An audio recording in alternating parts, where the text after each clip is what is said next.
Question of the week from the Naked Scientists. Hello and welcome to Question of the Week. I'm James Titko. This question comes in from listener Andrew. Hi, I've been doing some GCSE practice maths papers with my son today. I find it quite amazing that I can still answer some of these questions, given that I've not used any of this maths for probably 40 years. And we both agreed that remembering maths feels quite different to recalling facts for other subjects. Why is that? And is a different bit of the brain used to remember maths? Thanks. Thanks, Andrew. And this one's sparked a really interesting conversation on our forum. Evan's written in to say, I always found maths easier than history because maths has a regular logical structure, while I saw history as a bunch of random dates with no structure. My wife was the opposite. Maths was random facts that seemed to have no structure, but she enjoyed history and art. Thanks, Evan. When it comes to exam success, we're relying mainly on our semantic memory, as it's what allows us to recall facts and concepts. But what's the difference between remembering a historical date versus how to do trigonometry? Well, I've asked Catherine Loveday, a neuropsychologist at the University of Westminster, to help us with the answer. Hello, Catherine. Hi there. What is it about maths that might make it easier to remember?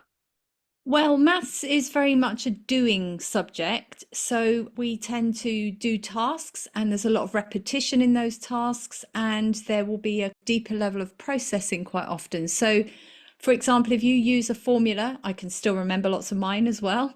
If you use that same formula lots of times, it becomes almost an automatic piece of knowledge for you.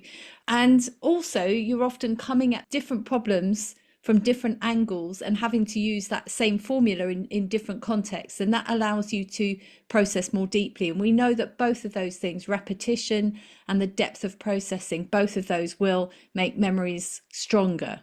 People who are good at maths, there's this sort of rhythm they get into when you watch them. And it feels like the hardest part of that is starting it, isn't it? But they can really get into a flow, can't they?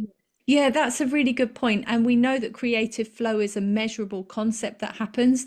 And I think there's another aspect to it, which is the sense of reward. So we know that memories become strengthened when there is a reward at the end of it and you feel good about something. And I think there's something about maths that if you can do it, there's a real sense that you have achieved something, that you've got it right at the end of it. It's not like history or English where you write an essay and, it's kind of right, or it may be good or it may not be good. With maths, you get that very quick, distinct answer. And that is a real reward. And the brain will learn things better when it has that.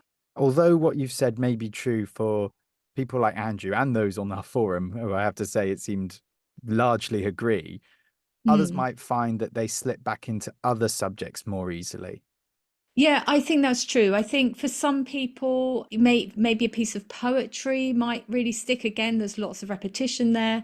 And sometimes even things like history dates, because people often do very active revision around those. So they repeat them lots of times. And again, it comes back to this reward pathway. If we are interested and motivated and driven by these particular subjects, then we are more likely to remember those things better. Fascinating listening to you. Thank you so much. That's Catherine Loveday. She's a neuroscientist at the University of Westminster. Thanks to Andrew as well, of course, for sparking that conversation. Next week, we're answering this question from listener Janie. They ask, how do wind turbines work when the surface area that catches the wind is tiny compared to old-fashioned windmills? Another brilliant question, which you can have your say on over at nakedscientist.com/forum. And be sure to drop us a line if you have a question of your own. The address is chris@thenakedscientists.com. Until then, from me, James Titko, thanks for listening and goodbye. Question of the Week is part of the Naked Scientists podcast. Look us up online at nakedscientists.com.